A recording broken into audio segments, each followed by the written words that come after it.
उनके परिवार का बड़ा अनोखा रूप है। वो ही तो परिवार कहलाता है। उस परिवार का क्या फायदा जिसमें सबकी स्वभाव की अपनी अपनी गति हो।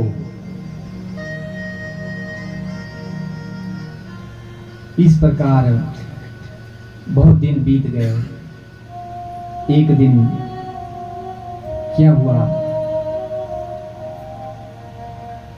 दक्ष जो सती के पति हैं, उन्होंने सभा बुलाई और उस सभा में शिव भगवान भी सती को लेकर चले गए।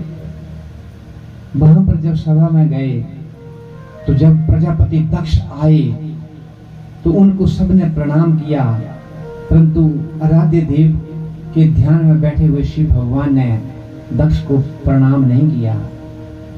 दक्ष ने कहा कि देखो ये भूत प्रेतों का स्वामी है, उसको जो मन में आया वो गालियां दक्ष ने दी, जैसे नारद ने पिछले काल विष्णु भगवान को भी दे दी थी।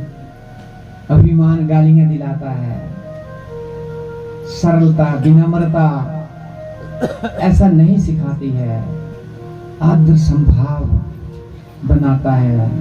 प्रजापति का पद बहुत बड़ा पद होता है, कई राजाओं का राजा, बहुत बड़ा पद। उसके कहने से सृष्टि चलती है। प्रजापति त्रिलोकीनाथ को भला बुरा कहने लगे कि देखो इसने अपमान कर दिया, लेकिन रुद्रगणों ने कहा कि अपमान नहीं किया। शिव भगवान ने कहा कि पिता दक्ष, मैं समझता हूं, अच्छे से समझता हूं कि आप मेरे अर्धांगिनी के पिता हो, तो मेरे भी पिता हो, हम एक ही हैं, हम आप ही के बच्चे हैं। लेकिन दक्ष ने कहा नहीं, आपने भरी सभा में तो अब माफी मांगने से कुछ नहीं बनता, जो मैं आपका त्याग करता हूं। आज के बाद मेरी प्रजा में, प्रजापति ने कहा, कोई शिव का नाम नहीं लेगा।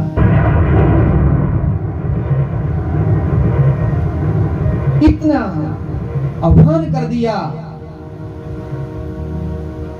विष्णु की पूजा करेगा, ब्रह्मा की पूजा करेगा, अन्य देवताओं 33 करोड़ देवताओं की पूजा करेगा, लेकिन शिव भगवान की पूजा कोई नहीं करेगा। अमान्य हो गए से बेचारे क्या किया, समाज से अलग थलग कर दिए, देव समाज के बाहर हो गए।